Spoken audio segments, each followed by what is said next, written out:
The Flicks Book Club. The Na-na-na-na-na-na-na. Flicks Book Club. Yeah, I'm not doing this.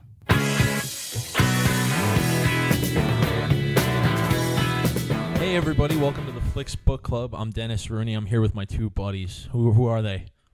Steve McDonald. I'm Casey Aurora. Yeah, you are. This week we watched Mystic River, 2003, directed by Clint Eastwood, starring a lot of heavy hitters. We had Sean Penn. Big guns. Big guns in this movie, dude. Yeah. Yep. Sean Penn, Tim Robbins, Mhm. Kevin Bacon, Mhm. and Lawrence Fishburne. Right. Huh? Right. Emmy The Rossum. Yeah. Huh? Emmy Yeah, Rossum. she was. Well, she dies like 15 minutes into the movie.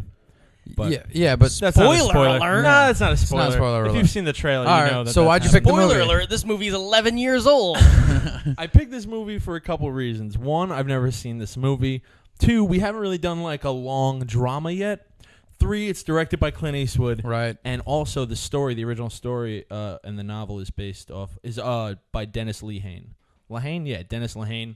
He wrote Shutter Island, which I love both the movie and the book. Mm-hmm. He wrote the screenplay for The Drop, which is overrated but still a pretty good film. And so that's why I picked it. I don't remember what The Drop is, and all I thought was the movie Drop Zone with Wesley Snipes. Oh, that's it.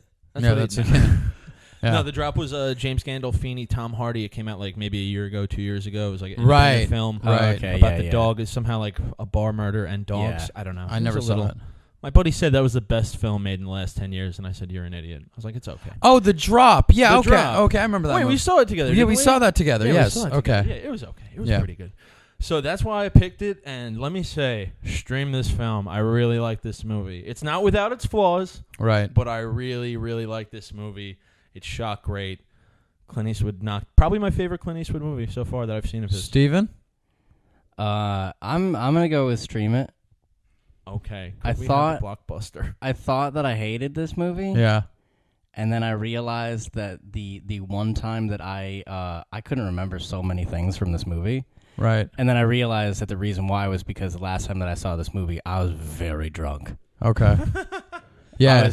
I was very drunk, and I probably blacked out in the middle of it. Right. And so I just don't remember any of it. This And is so like I a was 2-3 drink movie. And Like, so that's it was like I was watching the movie and I was like being delightfully surprised, even though I've already seen it. You need to, I'm not saying you need to pay super attention, but you got to pay attention. I'm gonna say, yeah, you might need to pay super attention, Right. especially because of whoever mixed this movie sound wise. Right. One of my gripes with this film. Terrible job. I had to rewind so many times and be like, what the hell did he say? Mhm. So you do kind of have to pay a lot of attention. Hey, Tim Robbins can whisper whenever he wants.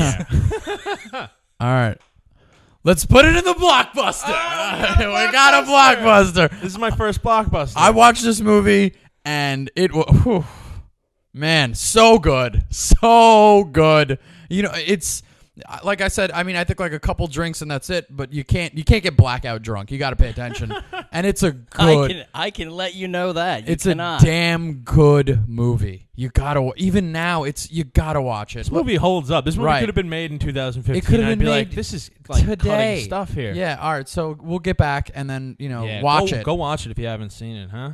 And All right. we'll be back in a minute. Tell us, Mr. Boyle, how did you get the blood in your car? What blood? Let's start with the front seat. What are you looking at him for? Think I could get that Sprite, Sean? Sure. Oh, I get it. You're the good cop.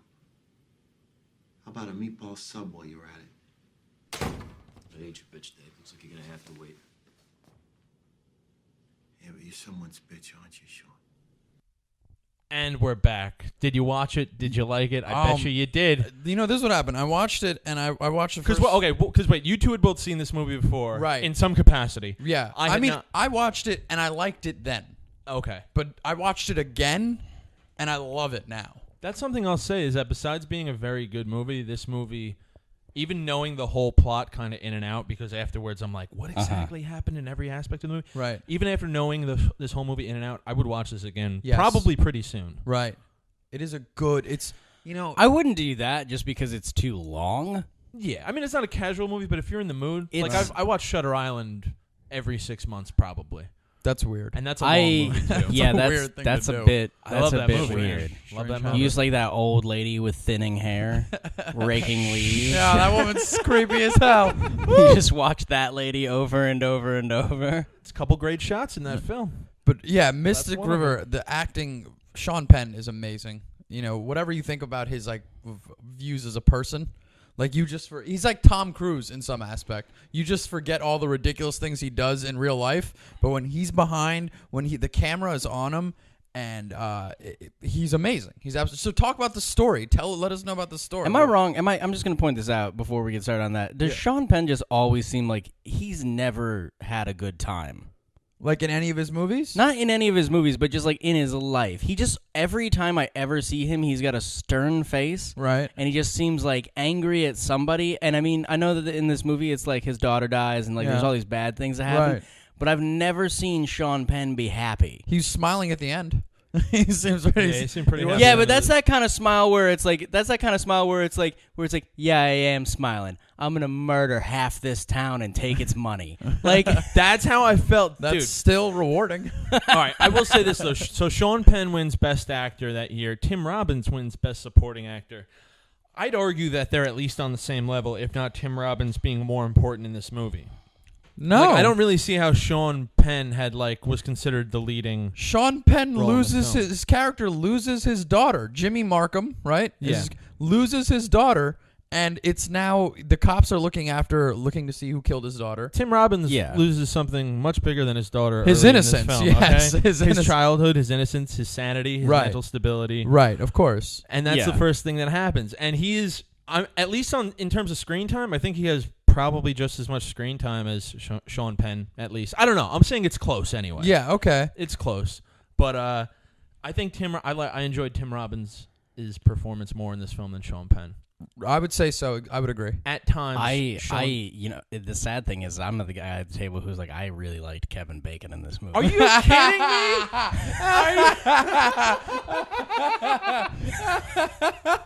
Oh my god, Okay. you're the Did. worst. Please tell us why. The only thing worse would be like, the mute kid was the best one of them. Yeah, Right. the kid from that was the kid from the Sixth I, Sense, right? I loved both of them. I just enjoyed the kind of like I enjoyed the cop drama of it that also had this underpinning of it where it was almost like two cops who were just like kind of sick of doing their jobs. Right. like that was my favorite part about one of my favorite parts about the movie was just this general like sense about the cops where they were just kind of like, oh god, I don't want to do this anymore. Yeah. Like there was no like most movies have that cop thing to it where it's like it's a hard job but like we gotta do it and we're the heroes and we're gonna bring This was home more of the a killers. subtle This was just like, nuance, like- God, why did this guy's kid have to die? Now I gotta talk to him again. Yeah. I hate But this guy. that's what makes it so good is the fact that it's more No, I know. realistic. That's Yeah. what I like Yeah. about Yeah. it. But I just liked Kevin Bacon's character throughout the entire movie because of that. Because he just seemed like this like reluctant cop. That's why you liked him out of everybody. That's such a weird reason to like somebody. Don't know. The only reason I like Kevin Bacon is because when the back and forth with him and Fishburne is great. Oh, it's solid. They have a really good chemistry Yeah. together as cops. And Though like I did the first time that I saw Lawrence Fishburne come onto the screen and he's like wearing sunglasses. He's like his coat is not. It's not like some trendy coat. It's just that the lapel gets flipped over, like with wind. Right. But I just had this moment where it's like he's staring. He's like saying something witty, like smooth as hell to Kevin Bacon. The only thought that I had when he came on the screen was, "Oh, Lawrence Fishburne, being Lawrence Fishburne." Like, yeah, always a smooth cat, man. just like Cool as a cucumber. smooth, looking real cool. Right. Being Lawrence Fishburne. It could have been Pockmarked 100. face. Could have been 100 degrees out there. You wouldn't have You couldn't tell on his Yeah. face. You know. Yeah, he was great. By the way, his character's name was Whitey Powers. Did anyone look that up? which I think is the name in the book, Oh. and very interesting. Oh, Black that guy is hilarious. in Boston. That's why he's a detective, man. Yeah. You know how much he got picked on in Boston with a name like Whitey Powers? I was and a like, face Black guy that? in Boston named Whitey Powers. I stopped the movie and I had to go back. I'm like, no, that doesn't make sense. So what's the storyline? What's the plot line? So the storyline, I kind of skipped over that in the intro, and I apologize. But the storyline is pretty simple, but there's a lot of nooks and crannies to it. right. So 3 young kids on the street playing hockey. One of them basically gets abducted, spends 4 days being Molested. molested, Mm-hmm. gets out By a and priest. by A guy pretending to be a priest. we don't know. Could be I a don't priest. know. I Might think not he be a was a priest. I don't think priest. they Yeah. ever confirm or Right. deny that. But the guy's wearing a cross ring, Mm-hmm. and the other guy just looks like a cop. Right, And the because he whole has a thing- badge. But they're kids, yeah. Right. He's got a badge. He never says he's a cop, but he abducts this kid. They rape him for 4 days. Kid gets out. They grow up, and he's never been right since. Someone refers to him as damaged goods when he gets home, and that kind of follows him throughout the whole film. Sure. Fast forward 23 or 28 years later, I forget which, and they're all grown up, these three kids. They're still friendly, but they're not like friends, you know? Yeah. Jimmy and Dave being the one who was abducted, they're related through marriage, but they're still like, they're just kind of Their wives are sisters? something like that. Right, Yeah, or it's cousins. Boston, Are they? man. Everyone's Yeah. related. Yeah. Yeah, they're cousins or sisters. I didn't pick up on That's that. why Yeah, no. Celeste, Dave's wife, is always over there I helping was out so wondering why. No, they're That was the related case. because of I didn't that's know the case. that. Yeah. much. Yeah. And so Sean Penn's daughter gets killed. Mm-hmm. And then they were trying to figure out who done it, Right. and all eyes seem to point done to did it? Dave Boyle being the crazy dude. Tim Robbins' character. Yeah. The Tim Robbins character, the crazy dude who's had his childhood stripped away. Now he's damaged goods. Mind and you, maybe he's killing the people. same night that they came home, the same night. Oh, yeah, that- there's good the evidence Same night pointing that, at like him. there's good evidence pointing towards that he was the one who did it. Mhm. Right, of course. Yeah, he's a vampire now. He's a Yeah. vampire. He's damaged goods. And this is a very Boston movie, man. There's a lot I'm just going gonna to point out if you didn't watch the movie or if you haven't seen it in a long time, not actually a vampire. That's a reference to a thing. No, he's a later. vampire. What? I would watch that movie I too. might have blacked out again Uh, while watching this movie. So if I that's- missed that he was a vampire. That's the story. And I just want to run through real quick because this is probably the most confusing part of the movie is what happens to Katie the night that she gets killed. Yes. Katie goes out with her friends, bar hopping. Tim Robbins' Uh-huh. character sees her, kind of Uh-huh. gives her a nod, a hello. They both get out of there. And so Katie's driving. You've seen the movie at this point. Here's the big plot hole. The spoiler of the movie is that Brendan Harris, who was dating Katie, Uh-huh. against Katie's father's will, his brother, who's mute, he's Silent Harris, he and his friend, who he's always with, are out that night scaring people driving by with a gun. Right. Katie sees them, crashes the car because she gets scared while driving because she sees the gun. They run over to her, not knowing who she is yet, but to check on her. Katie sees that it's them. The gun somehow goes off, whether it's to go off like we don't want to get in trouble, let's finish her off, or Right. it's also alluded to that Silent Harris really loves Brendan, and he knows that Brendan is going to leave for Vegas like 2 days from then To marry Yeah. Katie. to marry and Katie live with Katie. and live Yeah. with Katie and be gone. So maybe that had something to do with why she got shot. She gets shot. She runs off. These guys follow her to finish the job. Leave her in like a ditch, in the woods Not just nearby a the ditch. crash, like under a gate in a Under thing. no, it's in a bear exhibit of like a zoo, Of an abandoned zoo. of an abandoned. Oh, there's an zoo. abandoned zoo. I had That's no where idea she that's gets what it was. left. It's a Oh. weird. It's one of those moments where I was like, "How many abandoned zoos with bear enclosures are there just hanging that are- around Boston?" That are easy to get into. That are easy to get into. A shot girl runs into it. Yeah. Yeah, and it doesn't even. I mean, like when they find her body, there is definitely like that was one thing that I had was that I was like, yeah, that body looks like it was put there. Yeah. It doesn't look like it was like she was like hiding and they found her. Right. Yeah, it seems like they dumped her there. Yeah. It seems like they dumped her there, which I did have a moment where I was like, okay, so these two 13-year-old kids or whatever like dumped her body there because it just didn't seem that didn't add up to me. But that's just Why? a plot hole. I Yeah, don't know it's- why. It's no that They just didn't seem. They They just chase didn't, her I guess into the that zoo. They chase yeah. her I guess into the that zoo, she they wasn't. shoot her, and then they just drag her body and push it kind of. I don't know someplace why. they think I don't know people are why in gonna my come across. head. Now that I'm thinking about it, it's mostly just that it's like in my head I was like two young kids carrying a body, but they were actually like 13 or 14 years old. Yeah, Yeah. and also They she's- we're like 8. She's like 90 pounds. Yeah, she's like a light gal. She's a tiny thing. But I Yeah. will say this, and it's one of my gripes with the film: a lot of really helpful coincidences in this film that make the story very good. That being one of them. Like, what are the chances now that these kids are out that night? Katie's out that night. She happens to drive by them. She's the only one to crash. The gun accidentally goes off. It's not. They then are dumb enough to call the cops, thinking, "All right, let's try and come out ahead of this and be like good guys Yeah. and call it in." This way. Right. But which- Except for they don't They're call it so in until the stupid. morning. Yeah, but they said that the 911 tapes, their tapes give it away that it's them. Yeah. Because they said they want to know her name. And that's when the kids, that's when the cops, that's when Fishburne and Kevin Bacon, they're like, oh, wait a minute. This is not, this is like a whole different thing. The 911 tape is really what cracks open the case that entire. and neither of them conveniently listen to it. Well, that's because, that it works well. It's not convenience. Like, they're all strategic points. Like, I'm saying, though, if they were, like, doing... Like, that's something that wouldn't get skipped over as a cop, and if they had done it immediately, it would have cut a half hour out of this film. Oh, I'm not going to lie. But that's what I adds to think Steven's point. I think it is something that wouldn't get done by cops. Yeah, but that's what adds to Steven's point of these are cops that are lazy. I 100% think that... Not these detectives, man. Homicide detectives? Yes.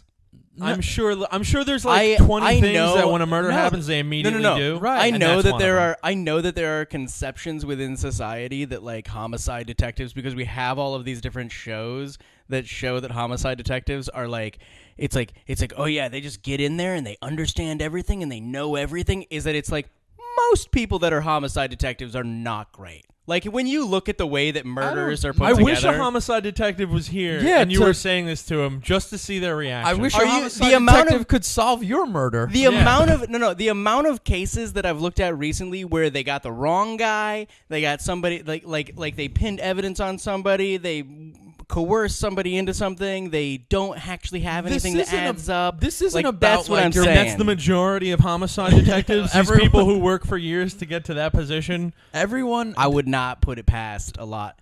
This movie is not about your feeling Well, on not cops. these two, yeah. This is not what it's about. Listen. Not these two homicide detectives. All right. We're talking about Kevin Bacon and Lawrence Fishburne, man. Let's get back on track. The whole aspect of you guys my are both God. maniacs. Like missing the 911 tape. It's like a checklist, man. You go through the list of things to do.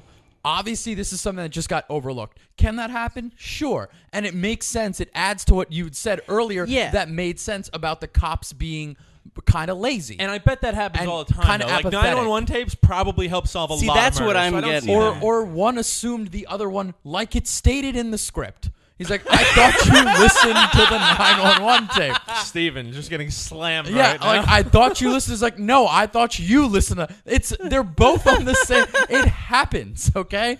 So that's what cracks the case open. Now, at the same night, Doyle, Tim Robbins' character is out. He gets into a scuffle with a guy, a mugger. What that really happened? Well, he says He tells says his wife mugger. Yeah, he tells Tells the cops he's hopping a fence. Right. He tells the cop. He tells a friend that he got his hand in a garbage disposal. Yeah. It's a variety of stories, and what it comes down to is he says that he slams his hand in a door jam, right moving and then furniture. moving furniture. He says Right. that he hand in the garbage disposal. That's what he tells the cops. That's what he tells the cops earlier. And then he tells the cops he'd actually climbed a gate and he got sliced open trying to retrieve a ball. That's how his own blood got in the passenger seat of his car. Right. Yeah. But then what it comes down to is he'd actually found a pedophile and beat the hell out of him. Yeah, some and guy killed using a him. child prostitute. Right. Yeah. And then dumped his Yeah. body somewhere. And that's what it turns out. Meanwhile, Sean Penn and his goons, the Savage brothers, they're doing their own research. They're doing their own research. A little Boston. Those two are great, too. Oh, they're fantastic. They're so, yeah, like, those are like stereotypical, but they really nailed it. I thought one of those guys was actually Doug Stanhope. I'm not gonna They lie to actually you. say when they're at the bar later on in the movie, they're like, "Go straight," and Yeah. they just start laughing like, "No, dude, we're like career criminals. Yeah. We live in Yeah. Boston. We wear leather jackets all the time. We sleep through the day. Yeah. Vampires illusion." And also, this one line says like, "I just love the night too much. The day's just for sleeping." Yeah. Oh, and that line, and you're like, and that for me like is like sort of, it's an interesting thing because then you know it's coming. It's coming soon. That Tim Robbins is going to get killed. And when Sean Penn walks in, because Sean Penn, he gets the confession from from Tim Robbins' wife. It says, "Listen, I think he killed Katie," which to me really upset me. I'm like, yo, what kind of wife Yo, is this? Celeste snitches. And She initially, snitches. and what Yeah. kills me is that initially when Tim Robbins comes home saying with the mugger story, she's like, "Well, give me your clothes and I'll hide him. I'll get rid of him." And he's like, "Yeah?" She's like, "Yeah. Like, I'm your wife. I'll do Right. it." I'll stand by I'll you, stand ride by or you. die. But here's the thing: Ride or with the die. mugger story, why Yeah. doesn't she should be like, "Well, you were in self defense. Like, well, let's call the cops. Right. Let's get ahead of this thing." Which Yeah. is like, no, we live in Boston. Just give me your clothes. I'll get rid of them. Yeah, we'll but- never talk about this but then ever There again. are many moments in this movie where I'm like, Couldn't you just call the police? Okay. Yeah. Because no, but the thing is, this though is like he is guilty for beating up a pedophile and murdering him. Like that's what it comes Well, down. now he is. So Yes. that's why. Yeah. But she's the one who's like, we kind of like, we don't have to go to the cops. Yeah, she but doesn't press the You know cop the thing thing, is, you know? she doesn't go 100 in terms of who she is. Like in terms of what she wants to do. Like in one aspect, she's like, you know what, give me your clothes, I'll get rid of them. But then she ends up ratting out on her own husband. Yeah, she's also a fragile woman, though. Yeah. Like when Meanwhile, Yeah. Sean Penn's wife goes the full 100. Sean Penn's wife is a bitch. Class Yes. act. No. Class A act. crazy, power hungry, No. like Roman. I will say this is that She's one of my favorite characters. I got to the they got to the end, and she gives him the entire speech about And the she didn't really do daughters. anything in the rest of the No, movie. that's, and all of a that's sudden, what I was gonna say. Was that I was like, I just had a moment where I was like, did I miss something where she was like a power hungry, conniving, like behind the scenes lady throughout this entire movie, and it's like the two of them as like king and queen of this neighborhood. she like, she criminal never what? No, not she's flexed like- her power. No, but like Every scene she she's was just- in, she flexed her power. She did, Right. but she's not in that many scenes, Yeah. and she doesn't do very much. I'm not in saying them. she doesn't, but remind me, when does she do that? Like, what does she Okay, do? like when so you know the whole issue with you know he has to deal with Katie. I think she's still alive at this point, and he's like, oh, you know she's not at the job. Oh, when she doesn't arrive at the store that Jimmy runs, Sean Penn's character, he runs this deli or what have you, and he's like, oh, where Katie's not there, and he's like, yeah, and then his wife wakes up and goes, listen, you got 2 other daughters to worry about as well. You know, like she's always reminding him, keeping him in check. And a good Yeah. queen stays in the background until it's necessary to come forward. And that's what I think makes it so good, because she does that. She stays in the background except when it comes time for her to come forward and be that I'll give guiding you that. force. She does speak to Sean Penn like no other character dares speak to him. Right. You know right. what I mean? And in privacy. In She- privacy, She doesn't yeah. stunt on him in the It's a good point. That's the thing. And then she comes forward when his confidence is shaken, when his confidence is broken after he killed Doyle, Tim Robbins' character, and he found out it was an accident, that he shouldn't have killed him, that guy didn't end up killing his daughter. His whole confidence is shaken. And what does his wife do? Gets behind him and says, listen, you know what I told our daughters? And like that right there is huge. It's a very pivotal point, because that's where she reminds him that you're the guy in charge. And that's an incredible scene.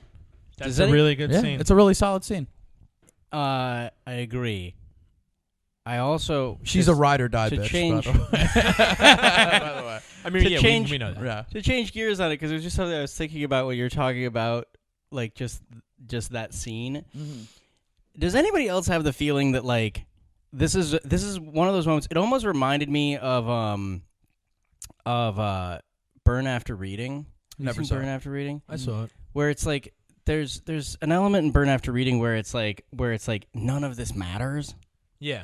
And like none of this matters. And there just had this moment where I was watching it and I was like, and it was like Sean Penn ends up looking like this like badass gangster at the end, and I'm like, I almost had this moment where it was like yeah, Jimmy, like Jimmy, who runs 4 blocks of Boston, like he runs numbers and sells stolen cigarettes out of his store. So important, Jimmy. From like I just had this moment where it was like he makes $200,000 a year off stolen merchandise, and it's like, you're not important, like you're just some guy. Yeah, but In how the many? community, he's Yeah, important. in the community. I know, but it's just that moment it's hilarious All to right. me. Well, here's my counter, Steven. How many blocks you running? I think that kind of solves my point right there. All right. I think that kind of answers the question. I mean, I'm not saying he's running the entire city of Boston. No. I just thought it was funny. Yeah. Because it put into a certain amount of clarity into me. Mm-hmm. Like sometimes how hyped we like different stories make you feel about somebody, and then, Right. and then it's like it brought it back to a certain centralized point in me where I was like, he runs like a grocery store that sells stolen cigarettes and used to run some crews, but didn't it's not like he's some huge mob boss or something like that. Yeah, no, this he's isn't just- Departed, where Right, it's that's I run this city. It's Yeah. it's just some guy. But there's several of Well, those he's also, stories. like- That's the tale of it. That's what makes it so good. It's like this small time little situation. He's also been Yeah. out for like years. You know what I Right. mean? Like he's not, and he's still in, but he's kind of out. Like, or Yeah. at least that's the perceived thing. Like that's a power play, man. I don't think you understand. Yeah, I don't think you understand Jimmy Markham, bro. I don't think you understand like a small neighborhood like that and someone like that. Yeah. This dude's sending $500 a month. That's to, $80,000. He sends $5,000 a month to Brendan Harris's Harris. family. Yeah. Who was Brendan Harris was dating his daughter, which he didn't even know. But then he sends $500 a month, and they think it's their dad, just Ray Harris, who's sending that $500 a month. It was actually Jimmy Markham who had killed Ray Harris, Yeah. and For that's snitching on him, sending him to jail. and that's $80,000 when Lawrence Fishburne does the math. $80,000. And that's, I mean, what is that? That's, it's not a major thing, but it's those little things that sort of add to who Jimmy Markham is as a person, and that's what makes it so interesting to watch. Guy's wearing a turtleneck with a leather jacket. I mean, man. like, I didn't really know how I was gonna back that one up. That You takes gotta- a specific character. I definitely had a moment where I was like, this. I was watching the whole movie and I was like, this movie holds up. And then he's in that final scene where he's got the leather jacket on and it's like daytime. And the night before, I was like, he looks badass. Right. And then the next morning when he's like drunk sitting on the side of the road, he's walking away in his turtleneck and his leather coat, and I literally was just like, that coat does not hold up, like just as a coat. I think it held up. I think the coat That was was a fine. pretty good look. Yo, man. he's sitting there drinking Jack Daniels at 8 a.m. Yeah. And Dude, he's they'll- been up all night. He killed a man. Killed a dude, and then he I finds love out. the idea that somebody sitting in a leather coat on the side of the road drinking Jack Daniels at 8 a.m. is a badass to you. That's a hard. Well, That's- knowing that he had that's a- killed someone the night No, before. I in know. cold blood. But you led with drinking Jack Daniels on the Be- side of the road at 8 It's- a.m. Yeah, because of all he did to get to that point. I is know. what I'm Plus, saying, you yeah. want to talk heavy drinking? They were drinking all day with Tim Robbins getting right? liquored the up to Savage kill him. brothers are getting And hammered. he's like, all right, another 16 hours. yeah, He Like- seemingly still has his wits about him. yeah. I've never killed anyone during a bender. I'll tell you Yeah. that much. But I have That you that's- know of. Right. That you know of. That scene is one of my problems with the movie. Which Okay. there are a couple problems. There's many coincidences. The sound mix is really bad, like I said. I didn't even notice it. I mean, I think that the sound mix is they mixed this thing to be seen in a theater. yeah. Like, because if you were in a theater where it's like all you're doing is watching this Everything's movie loud, and there's yeah. no other, it's not even everything is loud, but there's nothing else happening, Right. and it's completely silent in here, you would have been able to hear every single thing, and it would have been. I didn't have a very, trouble with like, any of the cinematic. words. I don't know. The only I have thing- bad ears. The too, only thing though, I but missed was that I had to go back was knowing that his name was Whitey Powers, Lawrence Fishburne. You wanted to double yeah, I check had to it. double Did I check. hear that right? yeah, I'm like that makes okay. But one of the problems I have is sometimes for like Boston neighborhood guys, they're a little too eloquent. Mm-hmm. Okay, when she gives them the Lions speech at the end, I'm like, where did this bitch come from with their Harvard like? What poetry was so degree? complicated about the speech? Maybe not eloquent, like it's not so much the words, but Right. the way they talked about things. So Kevin Bacon and Sean Penn are standing there, and they have that moment where they both kind of remember the car driving off. The last time I saw Dave was 23 years. right. You know? And then Yeah. Kevin Bacon says, and I thought this was way off the mark in terms of dialogue. He goes, sometimes I wonder if all three of us got in that car, and all of this is just a dream. We're still 11-year-old boys locked in a cellar, imagining what our lives would be like if we escaped. I'd be like, are you kidding? Wait a minute. Because if Dave was there, he'd be like, oh, did we all get in that car? Because you guys didn't get locked up for 4 days and get raped and have your lives ruined. Right. Okay, I like- your wife left you. Your wife left you with the baby. Don't compare that to me ruining my whole life, thinking I'm a vampire. Don't even compare that. You know what I love is that when I was watching that, the only thought that I had, because I had the same kind of thing where it was like, this is a very well written movie. Yeah. It's just that it's also set in Boston. So I just feel like it's these moments where it's like he would have been like, I feel like we all got in that car. Is that if it was realistic, then Sean Penn would have looked at him and gone, queer, and just started walking away, where it's like, that's what would have actually Sean happened. Penn, you know what he does? I mean, he's drunk and it's 8 in the morning. He's been up for however many hours and all that. But he starts walking away and he turns around, and part of my language would be he just throws his arm around and he goes, he says something to the effect of, yeah, I don't fucking know, maybe. That's, like, he really does. Essentially, yeah. He really does. I mean, he also just found out that he killed this The Tim wrong Robbins, guy. Tim Robbins is such a victim in this film, and so Yes. is his wife, especially in that scene at the parade. She's running around. Yeah. And that's the thing. The Not- last scene is not pretty, so much pretty a stellar. flaw. Not Right. so much a flaw, but it really is just a tool. So Sean Penn killed Harris, and he sent him $500 a month, and he went to per jail and stuff, and now his daughter's dead. Tim Robbins' character, of course, that thing happened to him as a child. He's off his rocker and all that. Just Yeah. never had it, Kevin Bacon's character, the only bad thing they give him is that his wife left recently with the kid, and now she calls him and doesn't talk. Mm-hmm. And the only reason why we see that throughout the film is for that last scene in the parade when she comes back. Right. Because Yeah. then you have Celeste, Dave's wife, running around seeing all these happy families, and what does she have? Nothing. Nothing. She's got a son with no father. Yeah. Yeah. I mean, I don't know what she does for work and all that. Forget money-wise, but she's looking around at all these happy families, and she realizes, you can see it on her face, like, I am surrounded by darkness in this community. Mhm. Like, nothing is what it seems, and I'm a fragile person who, like, I don't know what I'm going to do. Also, her son doesn't seem to like her. Yeah. And also, if you snitch, this is what happens. She snitched, man. She snitched. She's, I was so like, when It's I a was moment of weakness, but still. right, you don't snitch on your man. And what's his name? Sean Penn's Are you gonna wife start singing says Stand that. by your man? No, Sean Penn's wife. by She your said she man. says that in the end. She's like, "What kind of wife says that about a husband?" I did like that. I was like, I- this woman is hard. This woman is hard. Hard body. I'm be honest. I don't. After her speech, I don't know who spent time in jail. Her or him. I really don't.